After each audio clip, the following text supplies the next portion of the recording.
E aí, beleza pura, como é que você tá nesta quinta-feira? Show de bola! Nós todas as terças e quintas temos aula ao vivo para vocês aqui no canal Eu na Política. Hoje, excepcionalmente, não vai ser ao vivo, desculpa, não vou poder estar ao vivo com vocês.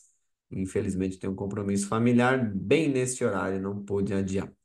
Então, a aula vai ser gravada, mas é uma aula importantíssima. Se você não sabe quem eu sou o Daniel Ripper, sou especialista em campanhas eleitorais há mais de 20 anos, eu trabalho com eleições.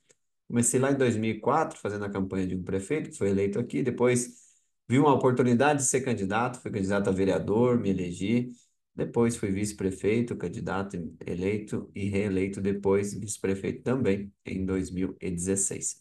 2020, reelegemos o prefeito aqui com 78% dos votos. Aonde que eu estou falando? Estou falando de São Lourenço, Santa Catarina, cidade aqui no oeste catarinense. E nós temos esse projeto que é ajudar você que é pré-candidato a vereador, a prefeito da sua cidade a fazer um mandato de sucesso e, consequentemente, aí, ser vitorioso nas urnas para isso ser possível, ou seja, ser eleito, né, ou eleita aí no seu município.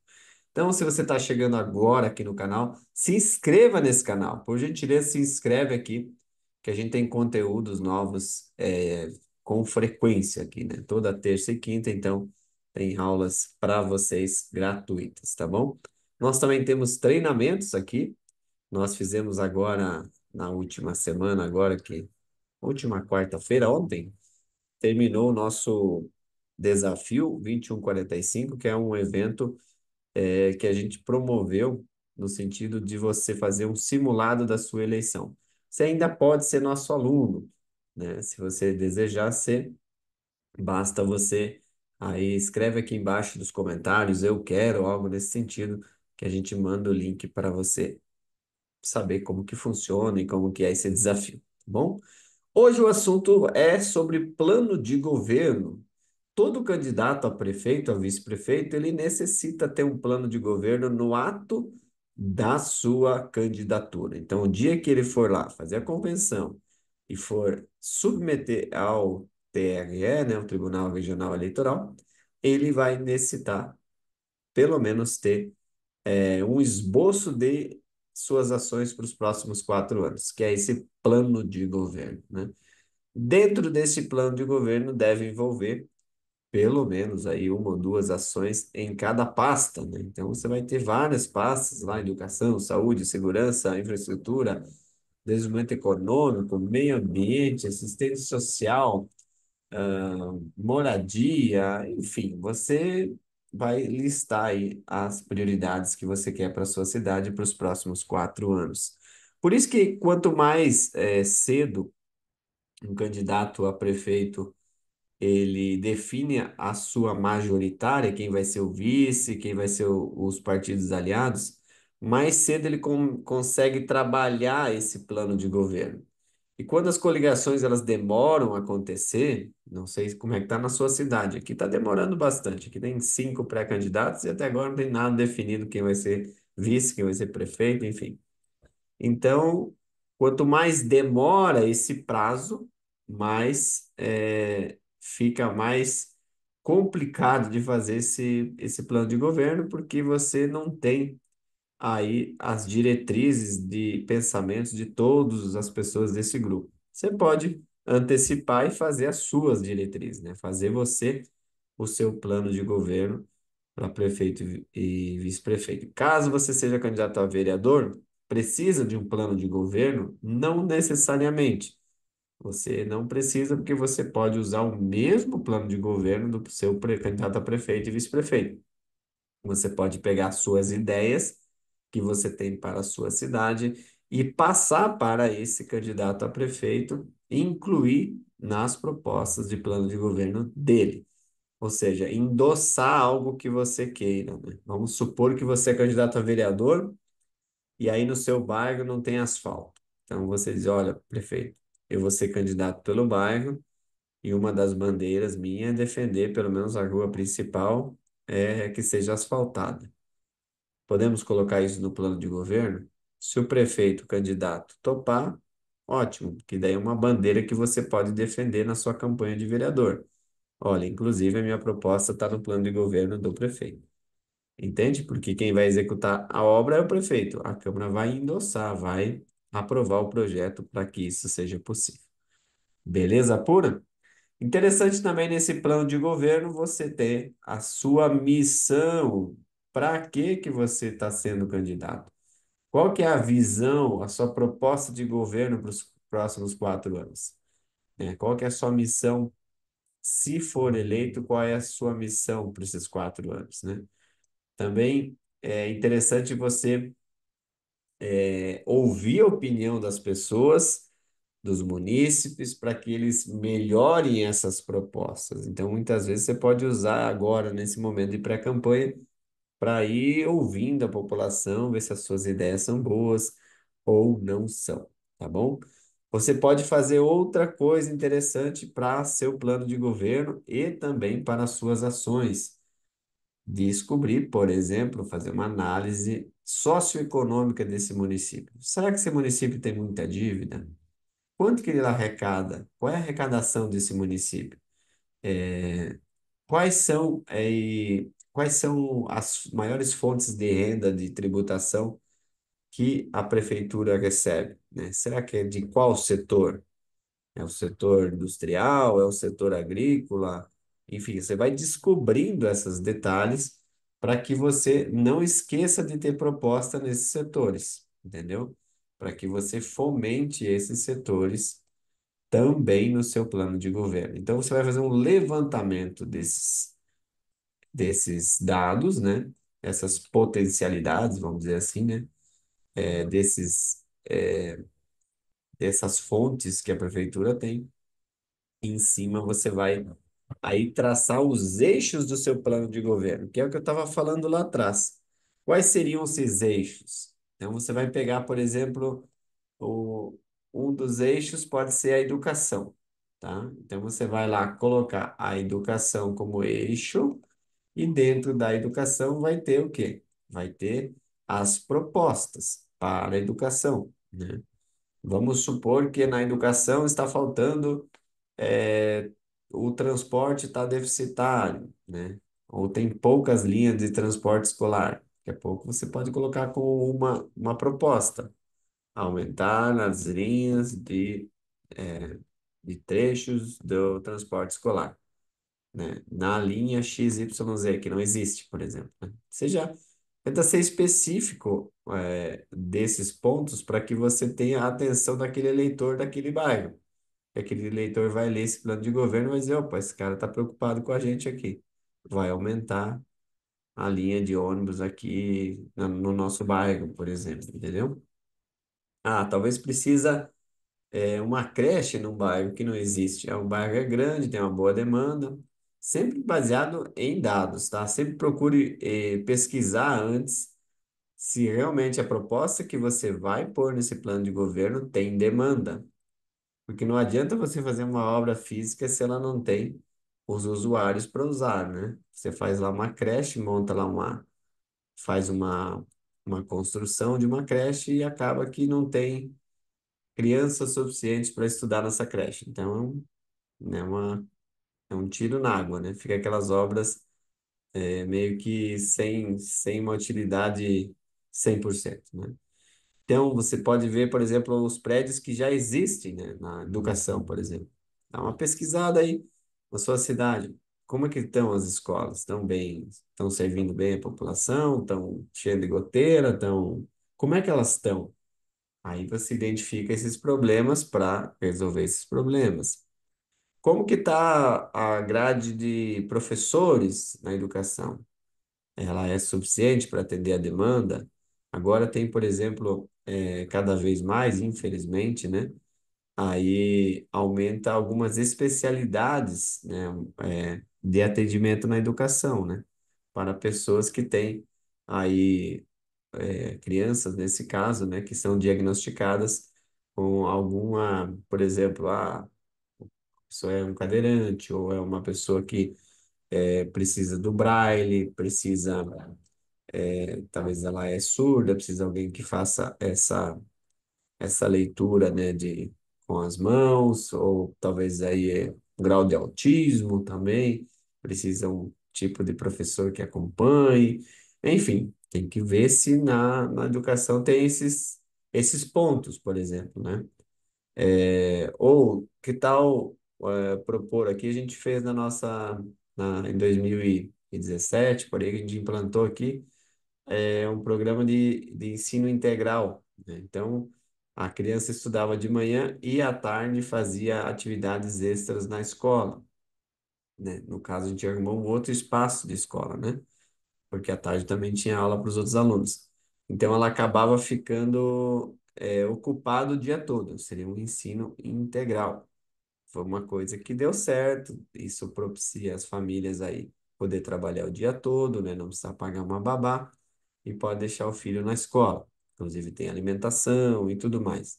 Então, outra proposta legal para a educação, né? Ou quem sabe você, eu estou me estendendo aqui na educação, você vai fazer o mesmo com a saúde, mesmo com a segurança e assim vai. Estou me estendendo em exemplos para você também poder propor aí na sua cidade. Cada cidade existe uma realidade. Estou passando aqui alguns exemplos que me veio agora na mente aqui, mas você pode fazer do seu jeito aí. Procure não ser vago, né? Vago no sentido das propostas. Por exemplo, uma vez, vou contar essa história porque essa história realmente aconteceu. Quando eu fui disputar a eleição em 2016, a nossa dupla meio que se formou bem em cima dos últimos dias. Então, a gente precisou delegar algumas funções. O plano de governo a gente delegou para uma comissão. Quando a comissão entregou esse plano de governo para nós, infelizmente foi um plano de governo que a gente quase não usou, porque tinha propostas muito vagas. Por exemplo, tinha uma proposta assim, eu não me lembro bem na educação, manter os uniformes escolares. Poxa, gente, isso não é proposta de plano de governo. Isso aí é meio que fica subentendidos. Quem que vai trocar o uniforme escolar, entendeu? Aí tinha lá, manter o transporte escolar. Obviamente, nenhum prefeito vai querer tirar o transporte escolar. Entende? Quando a proposta ela é muito vaga, como ela é muito superficial, isso não traz voto para você. Você tem que sempre pensar assim, ó, o que que eu vou colocar nesse plano de governo que automaticamente seja um benefício para a sociedade, que essa sociedade veja como valor e que possa credenciar o voto dela em mim. Porque tem bastante gente que vai ler esse plano de governo. E se ele tiver ridículo, ruim, aí vai ser motivo de chacota, né? Em vez de ser um motivo bom, vai ser um motivo ruim. E outra, se for um motivo bom, pode ser que essa pessoa comece a olhar com bons olhos para esse candidato. Entende a importância desse eixo, né? Vamos dizer assim. Aí você pode ir colocando os outros eixos, né? Saúde, aí você vai falar de outras áreas, vai falar da segurança, vai falar da infraestrutura urbana, né? Dos prédios públicos, de propostas que você pode melhorar no setor dos servidores públicos, por exemplo, o que que você pode oferecer para eles, desenvolvimento econômico, o que que você está pensando em fazer uma área industrial nova, quem sabe, não sei, entendeu? Vai pensando em ideias, né, que contemplem diversos eixos, tá bom? Aí, em cima dessas ideias, depois de você detalhar tudo, interessante também você validar essas ideias, né? O que que é validar essas ideias? Apresentar essas ideias antes da Justiça Eleitoral para as pessoas que estão envolvidas na eleição. Por quê? Porque elas podem dar umas dicas diferenciadas que podem melhorar esse plano que você acabou de fazer. Então, muitas vezes, você não tinha pensado em determinado ponto e passou lá para os candidatos a vereadores ou passou para a equipe da coordenação de campanha e notou que, nossa, que bacana, não tinha notado isso aqui, é uma coisa boa que dá para propor. Aí, inclui nas suas propostas de plano de governo. Aí você pode pensar assim, tá, mas se eu colocar essas ações lá para a Justiça Eleitoral no dia 5 lá que eu vou preencher lá a, a candidatura dos meus, registrar a candidatura dos meus candidatos, colocar esse plano. Eu preciso colocar tudo, todas as ações? Não. Você pode colocar nesse que é aberto para a comunidade, aberto para todos os partidos olharem, inclusive, você pode fazer os principais.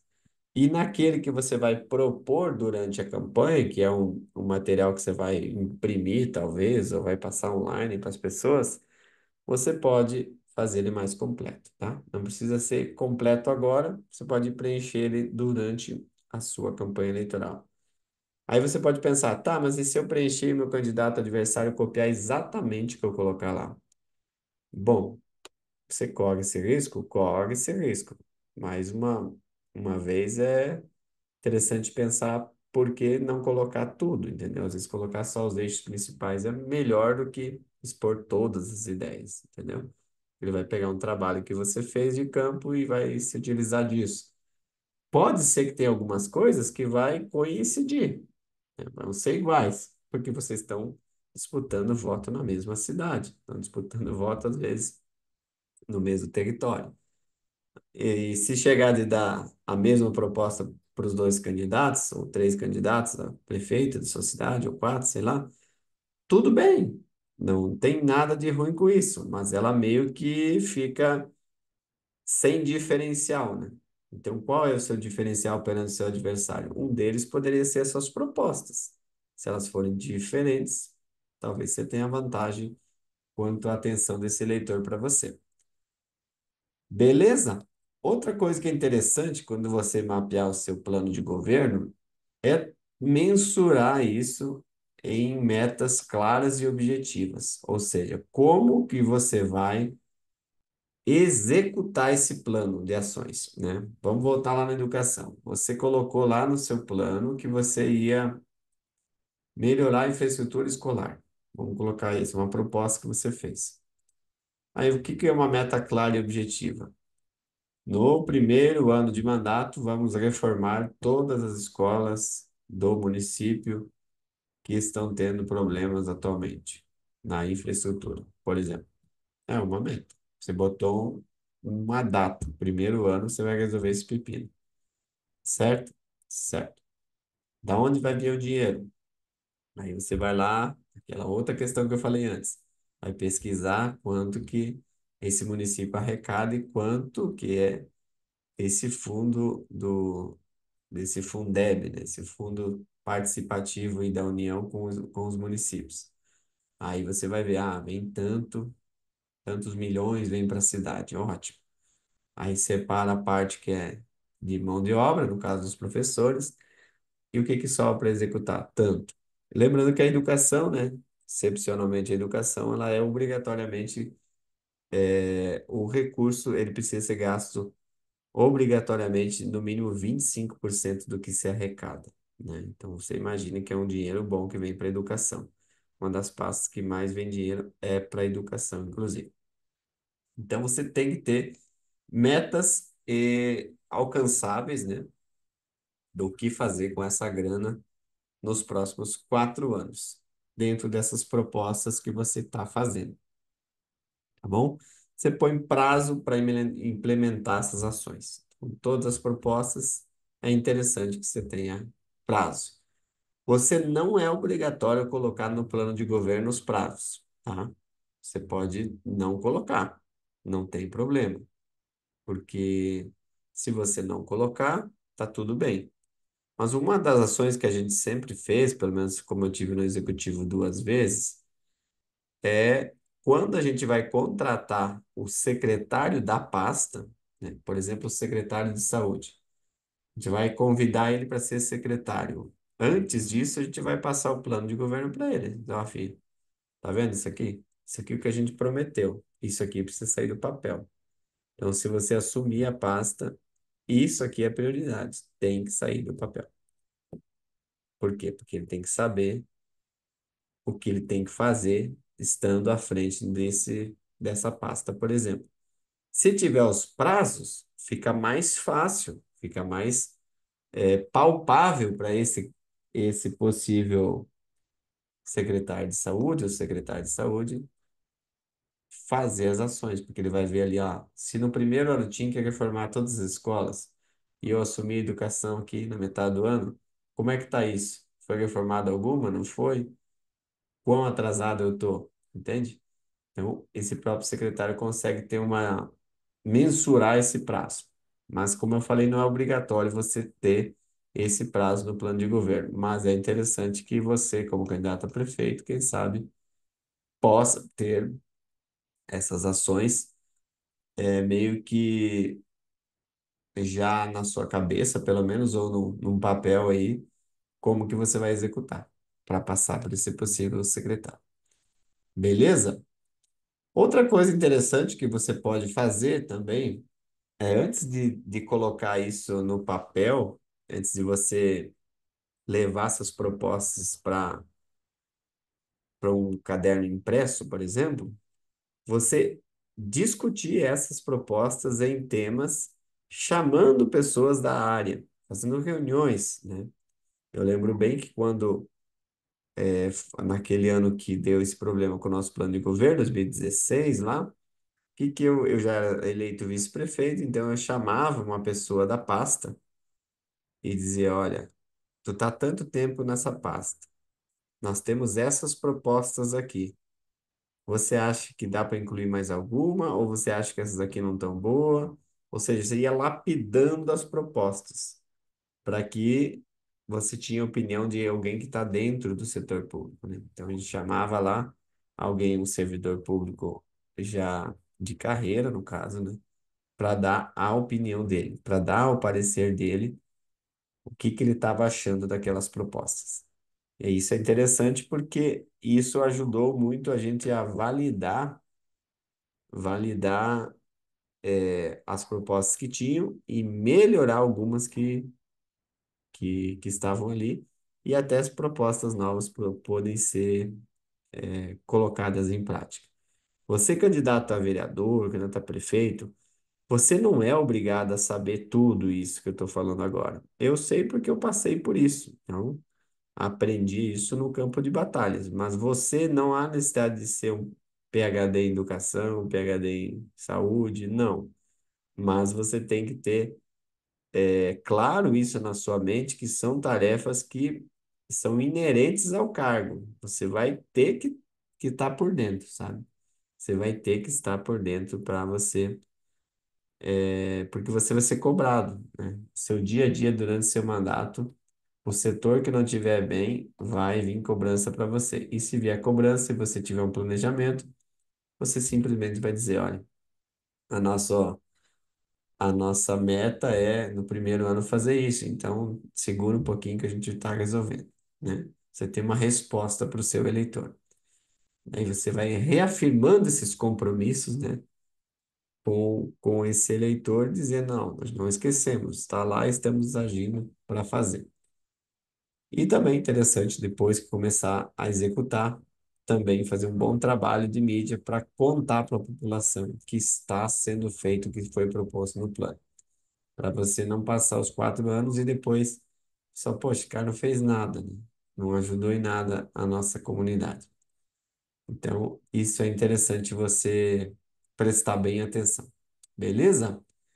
Queria te passar também, quando você vai montar a sua campanha eleitoral, Tem, tem outras coisas além do plano de governo que são interessantes, que viriam até antes disso, mas eu acho interessante te passar para você ter uma noção de como que é uma campanha de prefeito, se você vai ser candidato a prefeito ou mesmo sendo a vereador, tem a noção do trabalho que é essa campanha, né? O que que dá de trabalho, onde vai as energias dos candidatos. E para isso, você que é candidato a vereador, talvez valorize um pouco mais essa estrutura partidária que você vai receber. Um candidato a prefeito, por exemplo, ele vai ter que ter vários tipos de assessorias, tá? Ele vai ter que ter um pessoal para fazer o diagnóstico político dele, vai ter que ter um pessoal para fazer pesquisas eleitorais para ele, porque se ele resolver fazer ele mesmo, às vezes vem umas perguntas sem sentido. Vou dar um exemplo aqui da minha cidade. Tem um instituto de pesquisa fazendo pesquisa aqui, E na data de ontem, né, fizeram uma pesquisa pedindo qual seria a melhor coligação que a pessoa via, né? Se partido Y com partido X seria uma boa. Só que você tem que entender que essa é uma pergunta errada de se fazer. Por quê? Porque quem entende de partido, de pessoas, são quem está no meio político. A população em geral, ela praticamente ela não interessa o partido que é aquela pessoa, porque ela acredita, pelo menos nas municipais, né? Ela acredita mais nas pessoas e não em siglas partidárias. Então, se você disser assim, olha, será que é legal o partido X estar com Y ou o Y está com D, com Z? Cara, é uma pergunta muito infundada. Talvez o eleitor nem saiba o que é coligação. Talvez ele dê um chute só para não passar vergonha, né? Ou você não vai ter uma informação precisa com isso. Agora, se você colocar os nomes das pessoas, é diferente. Você acha que essa dupla XY é uma dupla boa? Ou Y e D é uma dupla boa? Ou D com Z é uma dupla boa? Aí é diferente.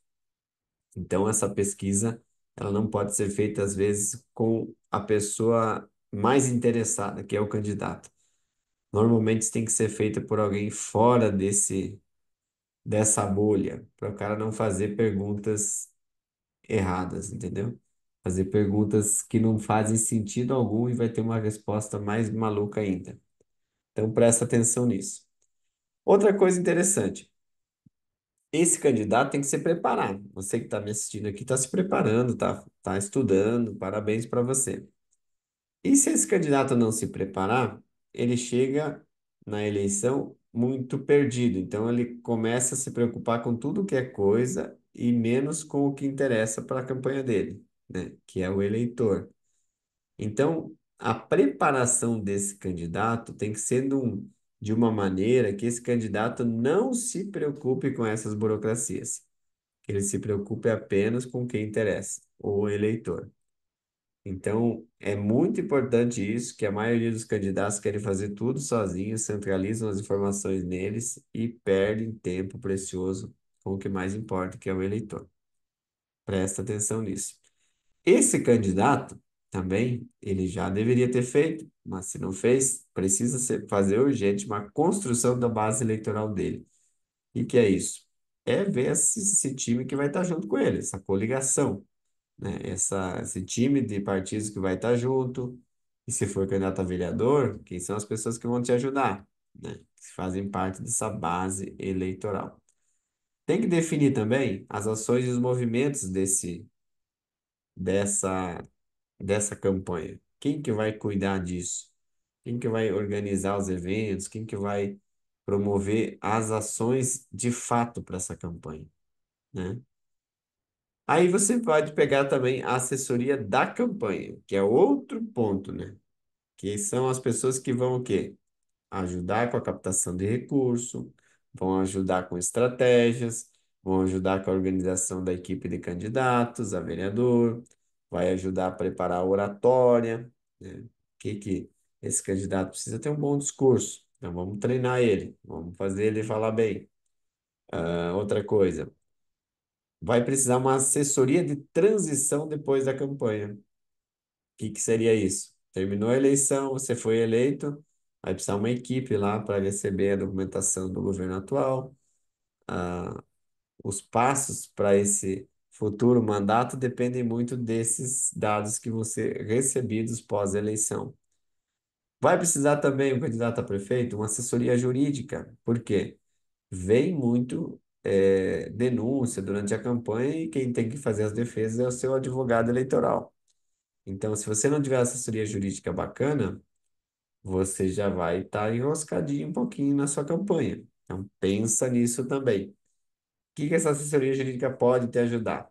Ela pode te ajudar com essa documentação que os candidatos vão precisar para registrar, vai precisar aí das normativas, né? Tem algumas regras do que pode e o que não pode fazer durante a campanha. Ela vai fazer a parte de representação do candidato. Então, quando tiver um processo, não é o candidato que vai lá no cartório eleitoral se defender. Não, é o advogado responsável por aquela coligação que vai lá defender. Outra coisa que vai precisar, um setor contábil. Eu vou falando tudo para vocês terem uma noção do tamanho que é uma campanha. Para vocês entenderem se você vai ser candidato a vereador, por exemplo, entender o quantas pessoas precisam para essa roda girar, para essa campanha rodar. Então, vai precisar então dessa assessoria contábil também, que é a que vai cuidar dessa prestação de contas da campanha, desse dinheiro que entra e sai, né, nessa movimentação financeira. Vai precisar. Vai precisar também de uma assessoria de processos e registros. E o que que seria essa assessoria de processos e registro? Alguém que se responsabilize a pegar toda a documentação dos candidatos a vereadores, fazer os atos normativos de uma convenção, né? Precisa passar aí, tem que fazer primeiro um chamamento público, depois fazer a ata oficial lá. Quem que faz tudo essa parte burocrática, né? Quem que vai registrar os candidatos? Então vai precisar dessa assessoria de processos e registros. Também vai precisar uma assessoria de marketing. Aí vem a parte que eu trabalhei nas campanhas anteriores, né? Por exemplo, eu trabalhei na parte de gravação de programas de rádio. Então, é uma outra parte da campanha que precisa. Ou você vai precisar de um estúdio de gente que grave os programas de televisão. Ou mesmo vídeos para os canais das mídias sociais. Tudo isso faz parte daí da assessoria de marketing da sua campanha. Quantas pessoas vão precisar para esse setor? Só para esse setor do marketing, né?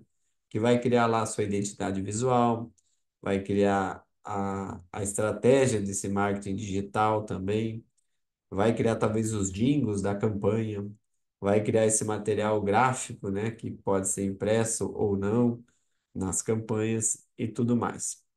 Outra pessoa que vai precisar, uma assessoria para elaborar esse plano de governo que eu acabei de falar para você.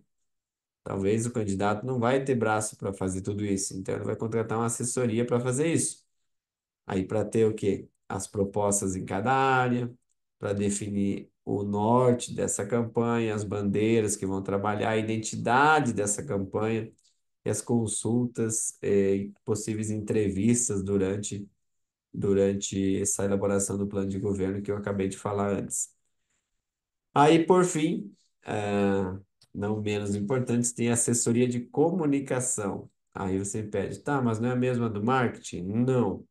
A de comunicação é um ato antes, né? É um ato onde vai programar as ações de palco, por exemplo. Então, vai ter um evento. Então, esse prefeito vai ter que ir lá dar um discurso. Do que ele vai falar nesse discurso? Se você deixar solto, criando a sua cabeça, você corre o risco de falar besteira.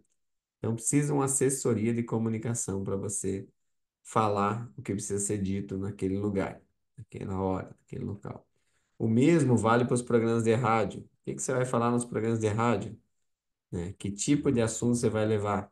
Vai ter spots, são os comerciais. Quantos spots o partido vai ter direito? X spots. O que que você vai falar nesses spots? Se você não se organizar, vai virar uma bola de neve e você acaba não tendo tempo para fazer tudo. Então vai sair spot, o mesmo spot uma semana igual. Então você tem que ter aí organização nessa parte, por isso que precisa de uma assessoria de comunicação. Isso vale para a TV também, que é mais puxado ainda, e vale também para essas publicações das redes sociais. Bom, dei uma aula comprida aqui para te passar mais ou menos o que que precisa e na primeira parte falei um pouquinho do plano de governo.